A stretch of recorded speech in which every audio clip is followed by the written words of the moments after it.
Well, welcome everyone. I'm so excited to be here today as part of the Week of AI with Amanda. So I'll let Amanda introduce yourself. Amanda Pritchard. I work in Office of Information Technology, and my team is emerging tech support. So any new technology like AI, we're here to get to kind of play with it, experiment with it, learn from it, and then our goal is to be able to teach you all about it in a fun, informative, and transparent way. Terrific. And my name is Sarah Moore. I'm on faculty in the School of Management, and this year I have had the deep pleasure to be one of the Provost Teaching Fellows focused on AI. And I am helping to run this week, thanks to Kishore and OIT and Frank Fegans and the Provost support on making the Week of AI happen. And today what we're going to be talking about is 10 ways to use AI in your workflow. Now, let me note, and I know this will be a little silly when you're watching the recording and all of it's over, but this week is the Week of AI, so I'll drop the link to the full schedule into the chat. So this session is going to go through 10 ways that you can use AI in your workflow, and these might be ways you've used it before. Maybe you tried it, it didn't work so well in the past. But we're going to keep this kind of at a level where anyone can implement these now. Now, if you were wondering, how do I run an LLM on my local machine? And you know what that means, there'll be sessions for that later in the week. So I'd encourage you to join some of our more technical sessions. Today, we want to focus on the big idea of just how do I make my job better and easier? So the big things I also want to set is we are talking about prompts. But we're not going to give you a list of prompts. You might have been just maybe some sessions or some webinars, especially when AI was new, when they're like, well, here's the 5 things you could just ask AI. And that's not what we're doing. Instead, we really want you to think about how you can talk to the AI tool. So that means, and you will see some of my prompts and some work Amanda's done going through on the examples, and it will be conversational. You're going to see my typos, but that is the way that I chat with AI. I also strongly recommend you just get that phrase down. What do you need to know to do whatever you're trying to do? That is one of my favorite ways to start with the prompt. Amanda, what's your favorite way just to start when you're prompting something you've never done before? My favorite way is just thinking of the end goal, thinking of what I want that outcome to be, and when I think of it more at the outcome level, then I can build upon that and give it the directions to achieve that goal. That's awesome. And then the second big idea is following. So we have rules about FERPA, about information security, and I think we're going to have even more rules coming from the state of Texas and the federal government over the next couple of years. It is a lot. And I would say for me, it's been really useful that OIT has tried to clarify some of those rules in regard to FERPA and information security. We would encourage you to use Copilot, which the UT system made available. Our students, staff, and faculty all have access. And I believe, Minda, you could probably drop a link into the chat on how to access it. And the big advantage there is it is more secure than going and using another platform. Now, on the course of the slides, you will see I am going into ChatGPT. It's true. I paid for it myself. I did because the state doesn't pay for it for me because it's when it's not an approved tool through what we call TextRamp. So I use it and I'm really careful never to put any student work into it, never to put any student names. I am currently the secretary of our academic senate, so I do not go and drop in our senators' names or the minutes from our senate meetings. I don't do any of that because I want to protect that data. So you'll notice a little bit of flipping back and forth between Copilot and my use of ChatGPT. And just know there's more rules that will be coming. So if it ever seems like, should there be clearer, I'm with you. And then the last thing I really want to encourage everyone of is to change one small thing. I know it can, or at least for me, I want to change everything. When I hear these new tools or Amanda sends out an email about some new thing and I'm like, I want to do that everywhere. I want to make everything so much better. But that's not realistic. So I'd encourage you to think about changing one small thing. There's another talk that I've given through CTL where we also encourage people to think about what's the what's the friction or maybe the tedious thing in your workflow where you can start to think about, well, this is a way to use AI. So it's not trying to reinvent everything, but thinking about a small thing that you can maybe do now that's going to make you more effective. So we're going to go through 10 tips. We've got them organized into 3 categories. We're going to start with some really easy wins that are relatively low effort, we think are pretty high reward. We'll talk about some ways you can use AI for communication support. And then one of my favorites is at the end, it's number 10, but that's about how can we improve insights or even boost efficiency. So Amanda, I'll turn it over to you for our first one. Awesome. Okay, I think, am I able to move the slides too, or is it just on your end? You should be able to. I've moved it to number 1. Y'all give me a thumbs up if you're seeing a number 1 on y'all screens. Okay, look at the things I can do. Amazing, wonderful, so excited. Okay, thank y'all for confirming and reaffirming that for me. So number 1 should probably not be a shock to you all, because when we were polling you right before the session, that was what we asked as well from you, is how are you using AI if you are using it? And it seems like the number 1 thing is creating or rephrasing emails. It is a brilliant tool for coming up with concise emails. I don't know if you all have experience getting sometimes lengthy emails that maybe could have been summarized or paraphrased a little bit better. Maybe that's in your world, maybe not. But when you're drafting those messages, being able to run it through and say, can you paraphrase this for me? Can you summarize it for me? That's incredibly helpful. As well as we in IT sometimes have technical messages or technical communications that may or may not be accessible and relatable to every audience member. So rephrasing those emails, putting something in there that might feel a little convoluted, a little confusing, and being able to put it in to a Copilot or ChatGPT. I pretty much use Copilot as my primary, so I'll defer to that one. But putting it into Copilot and being able to rephrase it. Rephrasing it for readability, but I'm going to add in here for tone too, if that is something that you might need an adjustment for, whether that's being able to sound more persuasive, more concise, more direct, or maybe more subtle. It's great at being able to develop that for you. And then, of course, there's the greatest benefit of time. Our time is already so structured and so developed that having that flexibility with being able to take some of those smaller tasks off your plate, those repetitive tasks, that is what AI is there to do. So it's not necessarily speaking for you, it is adding to your voice in a way that enhances and amplifies it.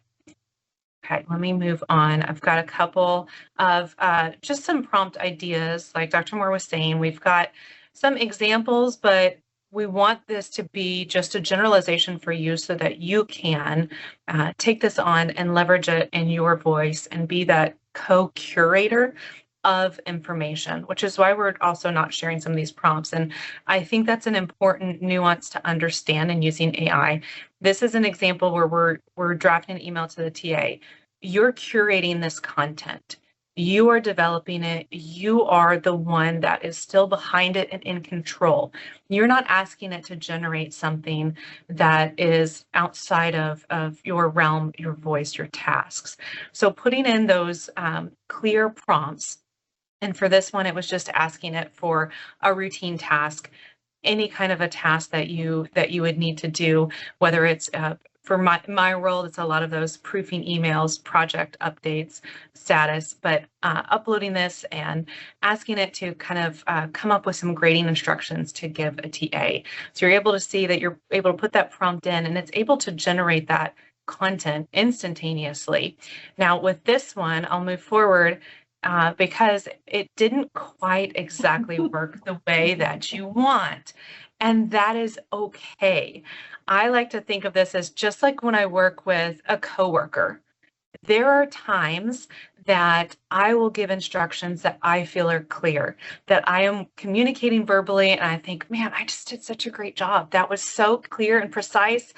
And I'll have a coworker repeat back to me what I stated and it be completely confused, right? AI can do the same thing. Sometimes we think we're asking for very clear instructions, but it might need a reminder, an iteration, going back and clarifying to it, oh, actually, the first draft you just gave me, Copilot, isn't exactly right. It didn't pick up on some of the section numbers. So I need you to go back and try again. And it's okay to have those iterations as you're moving through, working on it so that it can revise and enhance that communications with you. Okay, now to you, Dr. Moore. Thanks. And I'll mention while I'm still on the slide of did it really work. I've taught instruction writing, I teach business communication, but there is such a time save for me, especially when the system updates a little bit or I create a slightly different new assignment where this has been a time save, just getting it out there. But again, it has to be revised. Now I do see 2 hands up and then 1 question in the chat. So let me modify this prompt idea just a little bit. So let's say you're writing an email and it's a routine email because you routinely summarize admission application files. I think that with Copilot on Microsoft, I would be okay doing some of that. Now, I actually did try this exact task. I didn't find it worked that well with summarizing application files because of how much information y'all are dealing with. And then also for those of you that have done it, you know that you're looking for certain details out of there that the AI doesn't know what you're looking for yet. I think it's possible in the future. I also think in the future, we're definitely going to have rules about decision making. And so that's where, like, yeah, you could write the email. Maybe you could do a rough summary. The decision making, absolutely not, which of course is not what you're saying. All right, and then Amanda, I'll let you do the next question in the chat while I'm going on to our next prompt, and that is creating and refining event invitations. This is something where, especially we'll say for this week with the week of AI, you'll see some of my examples there, that it can be a huge time saver by having it draft announcements, sort of create things for the events like a presentation slides or the art if you're really good. It can help to word the invitation in a way that makes the most sense for the most number of people. And Amanda mentioned this on number 1 as well. Sometimes we might think of how to explain an event in one way, but with refining event invitations using AI, it can be made much better. And it can also suggest design elements. Somebody who's taught, as mentioned, business communication for a long time, this is something, again, it's been in the curriculum. So we've already for years been using a lot of bullet points, a lot of bolding, and you'll notice for better or worse, AI will suggest some of those same design elements that can help you, especially if you're an academic like me and I like to write in very long paragraphs, break out of that into ways that are going to hit the most number of people effectively. So on this next one, you'll see for the week of AI, I did a lot of invites. Now it's tiny. If you have like really strong eyes, maybe you can read it. But I had to do a number of different event invitations for the week of AI. Some were for people who were in industry, some were for faculty, some were for people who were staff who were supporting it. So I kept re-prompting. And the more I re-prompted, the more wordy it got. So we definitely acknowledge that can be an issue. But there are ways to reduce it and edit it. And I had to do this myself manually, edit it to be less wordy and more to the point. Version number 2, we were so honored to have the provost in our session this morning. So I rewrote the email. I had it prompted it out and I said, now send it to this person. And it was a terrible email. I rewrote it completely by myself. So I do want to acknowledge it worked really well for some of the purposes, like when I wrote an invitation, not using names, but just broadly to my students and invited them to attend sessions, worked great. When I tried to write it to the provost, it got so convoluted and the tone was all off. Ended up writing that one myself. And then you'll see again, I tried to do it again from inviting the panelists. So later this week, especially on Wednesday and on Friday, we have these rapid fire research sessions. Those it worked pretty well for in terms of highlighting things that they needed to know. I had to prompt again to fix the tone, but it did work in terms of getting it set up originally. But you see there, it's version 5.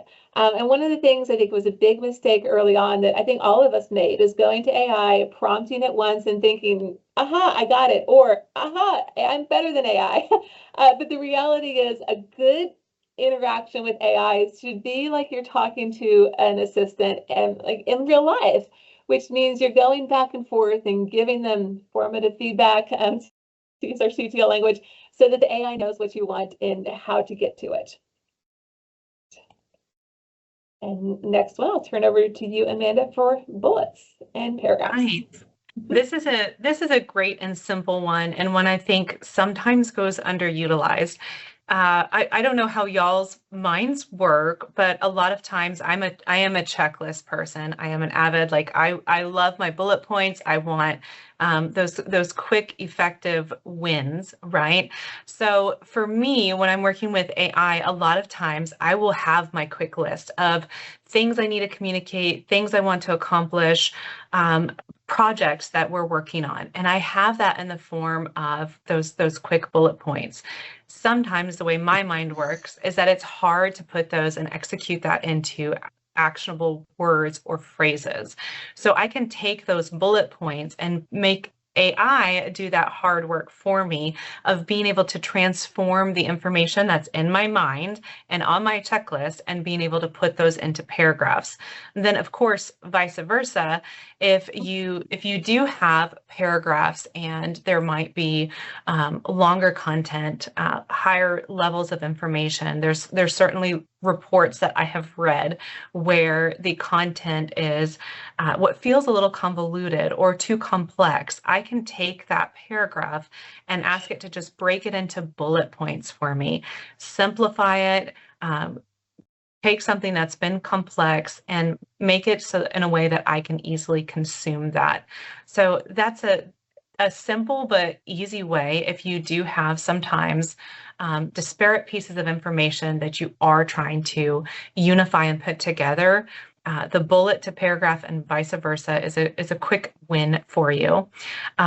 One example too of this is if you do have a long syllabus, sometimes it's hard to read that information in paragraph form. If there are certain criteria, requirements, processes, or deadlines that you want somebody to know, having that in a bulleted list and simplified can make that so much easier for individuals to be able to go through, read, assess, and process that information. So that's one way to simplify. And then we also have just this for research purposes too. If you've ever had a large article or complex data and you do want to get information from that source, you can put that source into AI and have it just extract, whether it's a paraphrase or a summary, and say, can you just break this down into bullet points for me so that I can understand it, I can assess it, and I can then feel more like an expert on this knowledge. So if you are a checklist person at heart, like me, and that resonates, then these bullet points can be an easy way for you to kind of consume that data and allow you that breakdown of information where you can more easily interact with it. Thanks, Amanda. This JSTOR one's amazing. So I put the link if anybody wants to sign up and try it. And there's other ways you can do that. With the syllabus, I had uploaded my syllabus to Copilot and then asked it to break it down into bullets. For me, it's just so much faster to hit that into my slides. And then another one that my students have used is Notebook LM, which is from Google, if you played with that one too. So that one's interesting. It's like not a university approved tool, I don't believe, but I will tell you, my students are using it and they've told me it doesn't always do what they want. I had one student who tried taking all of my course content, which I told them they could do this. I gave them permission and then put it into Notebook LM, which is a Google product, to see what would happen. They said it was not as useful as just coming to class. So yay, I'll put that in my annual eval. But I think there's so much potential eventually for it to work, particularly as you're starting to get content up. Have you played with it much, Amanda, in terms of like? Yeah, only a little bit, only a little bit. But I think what's interesting is it's a tool that our students are using. I don't think our students are using JSTOR as much as I wish they were using JSTOR, because I love JSTOR. But our libraries are also in the chat. If you have any questions, you can ask them. All right, number 4 is drafting announcements and memos and reminders. This is something I do a ton of. In part because I was trained originally, I mentioned biz communication, but also as a journalist. And so I learned to write by templates because we'd often only have an hour or two to write an article. So this makes a lot of sense from my thinking. It's not going to make sense for everybody's thinking, but for me, with the AI-powered drafting on announcements, memos, and reminders, that's a huge time saver when I just want to do a quick announcement. Let's say hypothetically the campus is closed because a water main breaks and I need to very quickly tell my next class what to do. That for me was a huge time saver. It also helps me ensure the announcements are clear and concise. Particularly, we'll stick with the example of when the water main broke. I call it water day in all my classes, but when we had water day, I needed to get them the message really quickly. I was out in my car trying to message my next class what to do because I was already getting in. Anyway, so it was, I pulled aside, got out my laptop, and was able to generate announcements for all of my sections. And then it can really help with internal communication. So I know this is something more Amanda's office has been doing than CTL, but I think it's huge, particularly for our students going into corporate positions, that they're going to need to understand what is professionalism with internal communication so that they're fostering a really positive organizational culture. Companies are more concerned that the tone is appropriate than whether or not they're using AI when it comes to something like, here is our agenda for the meeting today. So that, of course, is a huge mind shift from the way we often think about AI use. You will see right there, and that's one of my favorite uses of AI, is I have gone back and forth between twice-a-week classes and once-a-week classes. I'll keep a list. I was trained on this by Pat Michelson, who since retired from the Bass School, is one of my favorite people ever. But she taught me that you keep notes of everything that you're doing on a class. You add to them as you go. So I'll often have these really rough notes. And what I figured out the AI is amazing at is taking those notes and then putting it into a time slot. So here are my notes for class. Put these into a 2-hour and 45 minutes time slot, or adjust this. Today I need it to be 75 minutes. And it did a remarkable job. Honestly, man, I was shocked the first time I did this because it's like, you need a break here, you're going to time it there. I hadn't given my students the times that it came up with, but somehow it was right. And I don't even understand how it was so right because it knew exactly how long I was going to end up taking on each segment of the course. It was really, honestly, it was incredible. So I would encourage you, like, you might play around with that. And then for our grad students, if it's the first time you've ever taught a class, or faculty, if you're advising grad students who are just now teaching, this is a wonderful way to get an idea of, if these are the 5 or 6 different topics I have today, about how long is it going to take for each one. So back to you, Amanda, for communication. Excellent. All right. We touched on this already a little bit with just the complex information and being able to rephrase it and for clarity. So I'm going to delve just a little more deeply into this. But anytime you do have something that may be complex language, and for me, thinking legal documents, academic policies, sometimes those are a bit more robust or just challenging to completely understand. Using AI can help make that a more straightforward, easier to digest information. And in addition, by having it give you a clarified answer, it's going to enhance understanding. And one point I like to make about this, especially for our students, is that it may be clear to us, but if we do have students where English is not a first language, there may be things that they just need that additional clarity on. And being able to put in information that you have in your syllabus, that you have given guidelines for teaching, and allow them to be able to restructure it in a way that they can better understand and learn. There are words that we use every day that may be commonplace to us that could be foreign to somebody else. So the more we can use this tool to say, help me understand it, and enhancing that understanding, you can tell it your level and nobody's going to know. So if you do need to say, help me understand this like I'm at a high school level, like I'm at an elementary level, it can come back to you and make it as simple as possible so that you understand it. And in doing so, that's going to ensure that there's less confusion, which I think is something that we all want as a personal goal. We want people, we put these policies, we put information in place to help protect and be helpful to individuals. But at the same time, sometimes it's just a challenge for us to be able to understand them. So ensuring that there's that less confusion. And for those of you who maybe sometimes you're embarrassed to ask or feel awkward about what that judgment might be in a meeting. I see Eric is posting, there are times, Eric, in some of y'all's meetings that I've had to say, okay, what does this mean?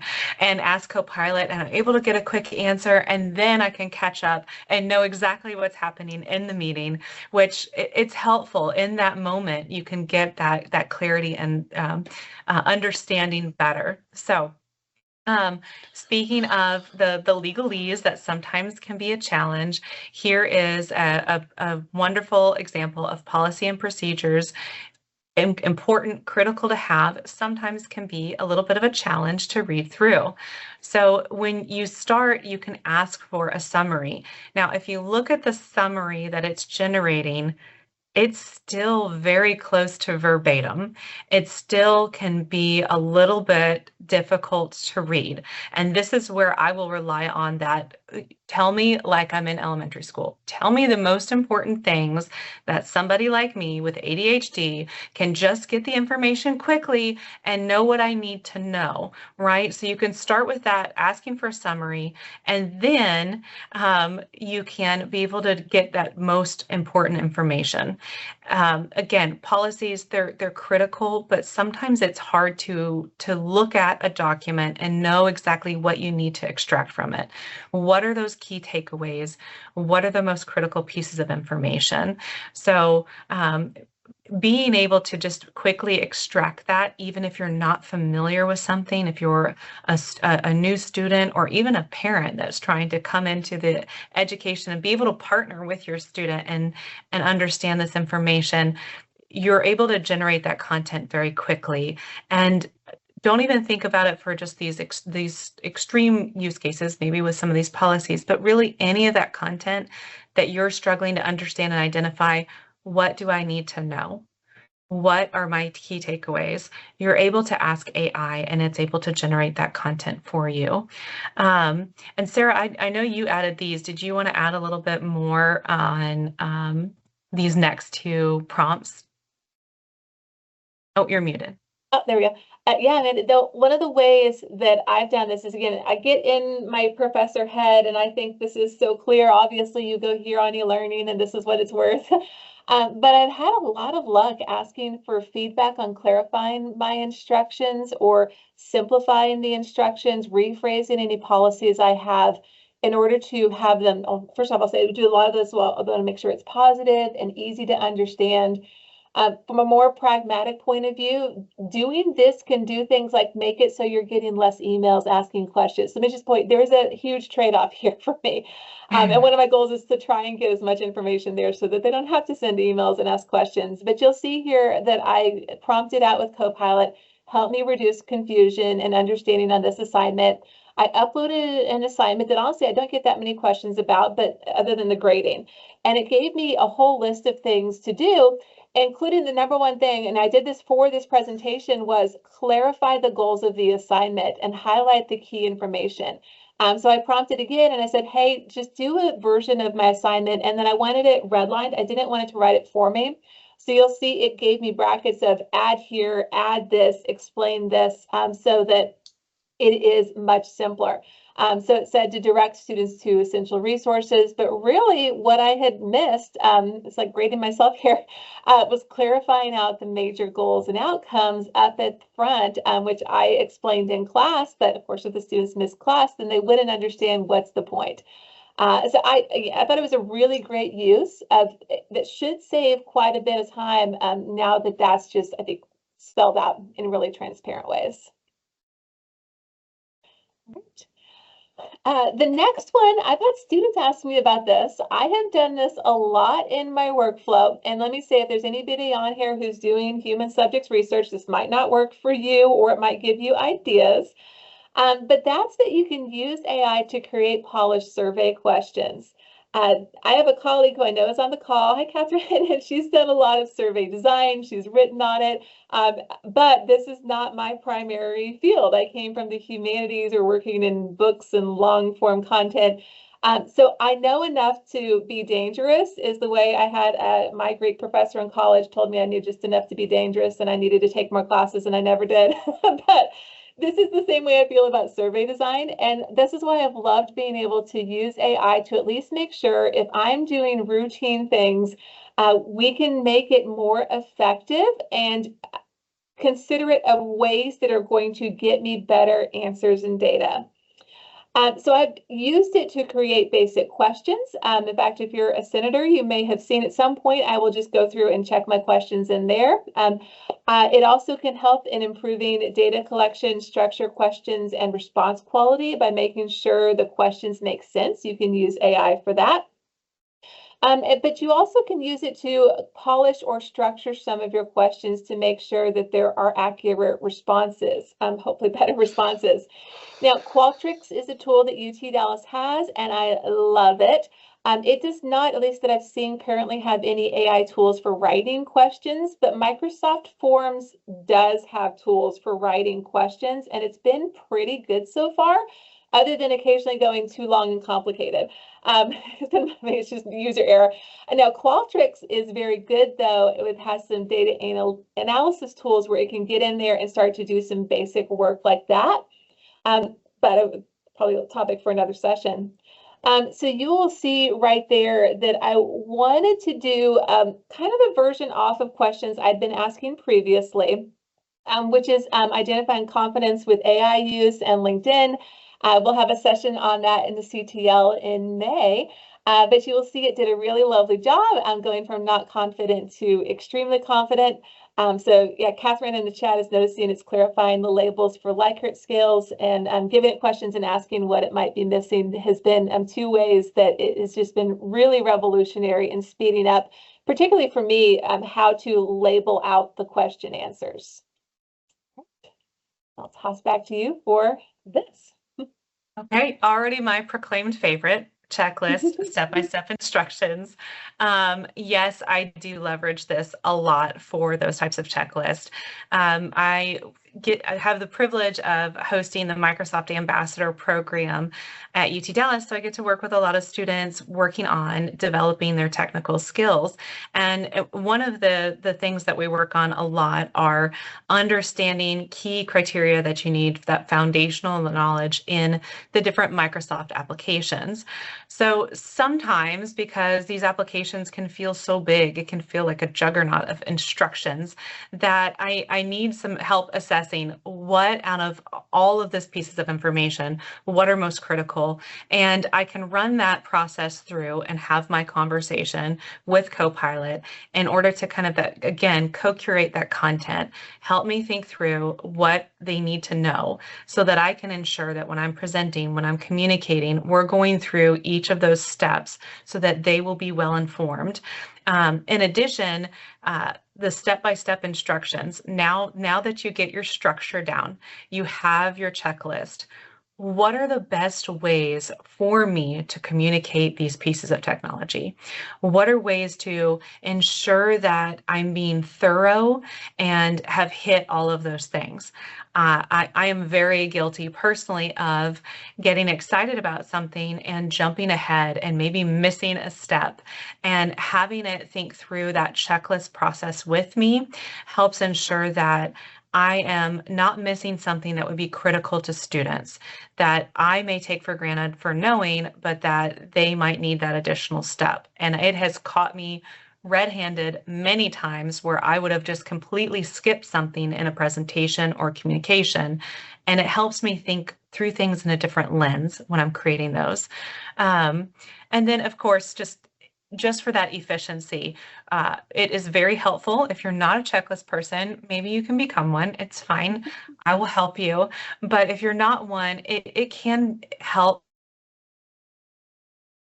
efficient and ensure that you are hitting those productivity goals. So I'm going to move forward here. I love this example of a checklist, and we are in the season of annual reviews. If you're not in that, I'm in that season right now, but being able to have a skills inventory checklist of for a student, for yourself, for someone else, but to be able to very quickly say, what are some skills? What are some things that I should know, should be able to do, and be able to kind of rank or score yourself on that inventory checklist. Very simple way of getting that information.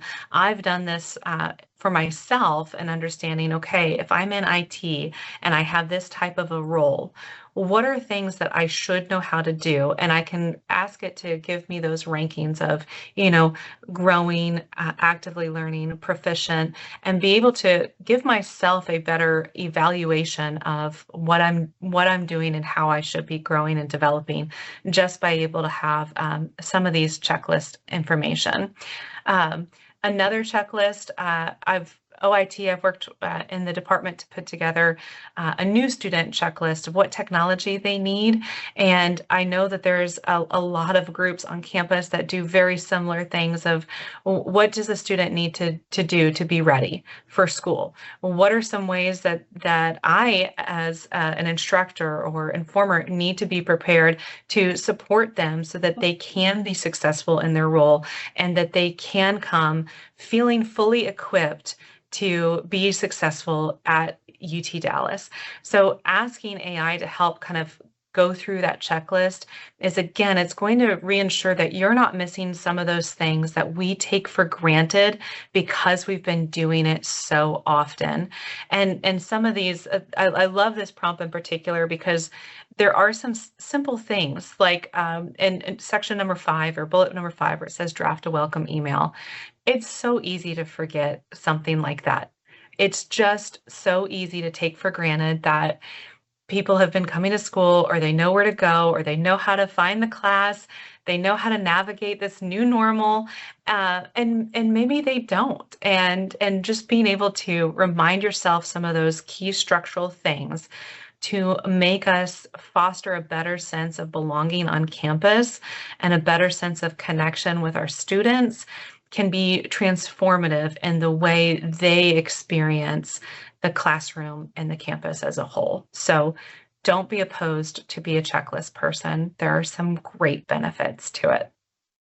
Okay. I love that when it generated this, it didn't just say to draft the email, it reminds you to send the email.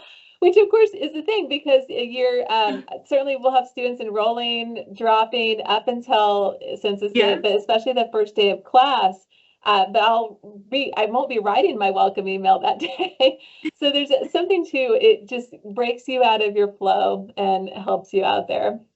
Yes. Well, our last section, our last 3 points are all about efficiency. And then one of my favorites is insight. And you can kind of see us inching towards that already as we're talking about different ways that we're using AI. Now, I have good news, bad news here. Copilot 365 is already a question about this in the chat, is available by subscription. Amanda, I believe it's $30 per person per month, or it was last I looked. It is. This is kind of a can of worms, so I'm going to jump ahead of it just for clarification. Micah Armstrong is doing a presentation. If he's on, he'll kill me for promoting it. But he's doing one during Week of AI that is on specifically M365 Copilot. That's the Copilot that's integrated into your Microsoft applications, where you might see it in Word and Outlook and Excel. It is not something everybody has. It is expensive. It is something the university is assessing. My team is reviewing, but he's going to have more information on what that looks like as well as have an interest form if that's something you want to pursue. So I highly recommend, we could go into, it for hours here, but I'm going to pivot to him and pitch it that find him on the schedule, attend his session. That's where you're going to find the information. Yeah, and I love it, but I also get it's incredibly expensive unless it's something that you're doing on a regular basis. When I just think about it, I'm actually going to skip forward and I'll go back again. This is what it looks like for me. Academic Senate meeting where sometimes I'll need to flip back and I don't want to watch the 2.5-hour recording because I need to find one thing out of it. And it used to be up until I had Copilot, I would have to scroll through the video, which again isn't terrible, but it's time consuming. Versus with Copilot 365, I can say, what did Heather say in the staff council report about the scholarships? And it can take me straight to it, or it can summarize what she said. And that's been really useful. And when I think of $30 a month, has it saved me hours and hours and hours of time? It has, but only because of my current job function. I don't know if I was not doing anything with Senate and with lots of different committees, if I'd still need it as much. It depends on job function. That said, I wish Microsoft would just make it available to everyone, because anyone who's sitting in a committee meeting, in a meeting where you just need the regular notes, in particular, one way I'll use it working with my colleagues is we'll have a sessions where we're working on ideas for an article, and at the end we don't record those, but at the end we'll turn it on to record it and to get a transcript just of the action items, so we can just go rapid fire back and forth with what we are doing and working on, and then can create using AI, because you could take and copy and paste just a little bit of the transcript there into regular, not paid Copilot, and start to get more of a summary so that we know where we're at. I've seen that work pretty well. I have a colleague who is downloading whole transcripts and uploading it, and they've been able to make it work. I found that to be, I don't know about you, Amanda, a little bit glitchy without having Copilot 365. I think that's one of those things where I would say maybe wait to try that. I think maybe by the end of the year that AI will be able to do that. And then the last one is another one where I can see like Microsoft is getting there with capturing the action items, but I did have one meeting where I did that and it gave me every single action item. I was like, no, not all me.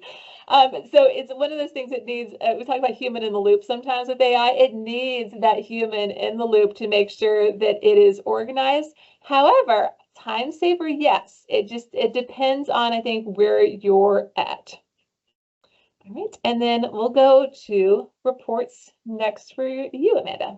Yes, and just jumping on what you said about that the AI meeting notes, the one thing that I love most about that is not only can you jump in the transcript to where somebody said, but it syncs directly to their video too. Mm-hmm.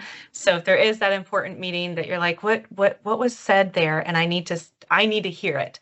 Well, you really can. You can go in and go back and retroactively listen. Okay, my next on our top 10 list here is outline for effective reports. This is where I want to delve a little bit more into just that the prompt engineering and kind of the importance of prompts. If you've had a session with me, you may already know the answer to this, but you can post in the chat. What do you think is the most important placement of your information for AI? The beginning or the end of your prompt? When you're prompting AI to do a task, where is the most important details, beginning or the end? Go ahead and post in the chat. It's okay if we have conflicting opinions. Not everybody's an expert and not everybody knows, and it is a little confusing. So post what your thoughts are there, and I'm going to go back to this a little bit on reports. But creating a clear structure, anytime you are doing any kind of report, proposal, drafting of a communication, being clear and stating your very clear expectations is critical. So I go through prompts and I have a kind of a 4-stage methodology of stating the goal, the source, if there is a particular place, a website, a PDF, a file that I'm wanting my report to be pulled from, if I have Excel spreadsheet. So the goal of what I need the information for, giving it a clear structure. I'm giving it a source of where to pull from. And then I'm giving it expectations as to what I want it to do with that information. So goal, source, expectation. There was one more, GCSE. What did I miss? Content. Okay. Whew. Content. If there is a particular way that I'm wanting it to be represented. So we've talked a lot today too about whether that's in a bullet point, whether it's in a checklist, whether it's in a paragraph. But when you're able to give it that proper prompt, giving it a goal, a source, if there is particular content that you're wanting it to generate for, and you're clarifying that expectation, you're going to notice a significant difference in what it's able to generate for you. So consider those when building reports. We put in here too for it to include very specific sections and information, and then you're able to tailor it. So before I show you a little bit of the report I built, I'm going to jump back at the chat, and I see all sorts of answers, which is completely fair. I'm going to give you the answer now. Mary Jo, love how you split the difference there. Middle, great choice, middle ground. It's actually the end. I think of it as the grand finale in what you're communicating. It's going to read that last bit of instruction and make that the most important thing that it generates for you. So you're building it by giving it your goal, its source, and those directions, and that last bit is the expectation. I need you to generate this for, and be able to tell it that. You're going to see a significant difference in those responses. So I followed that model in generating a report here to show you, saying what I want. The goal is I want an outline of key sections of an academic report. I gave it a source. I gave it a file. I did this on eSports, so that way it knew exactly where to pull from. And I told it kind of the content that I wanted, a title page, executive summary, introduction, like we said. So that's the content I'm wanting it to pull together. And my expectations, the final statement, is how it enhances that student experience. So you can see that structure in place here when it is able to then generate a report. And so the screen on the right there is showing you kind of the report that it built, being able to kind of structure some questions. And I realized I needed to iterate it again and be able to state that I wanted more of an executive summary and give it again those expectations. So I hope that's helpful in seeing how you can generate reports, proposals, ideas, but it does take a little bit of that finessing and clarification in how you're structuring your ask so that you're receiving that outcome that you want. That's so cool, Amanda. I love that, especially for routine things.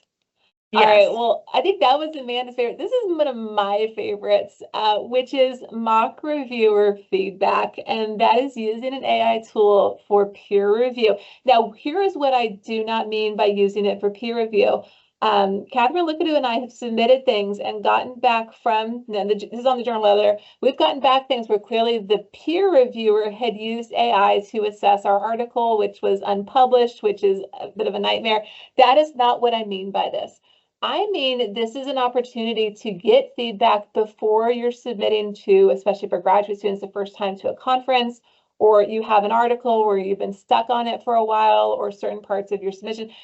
It's using this to get constructive critiques on your writing and really improve and enhance the quality of your submissions because you're getting that targeted.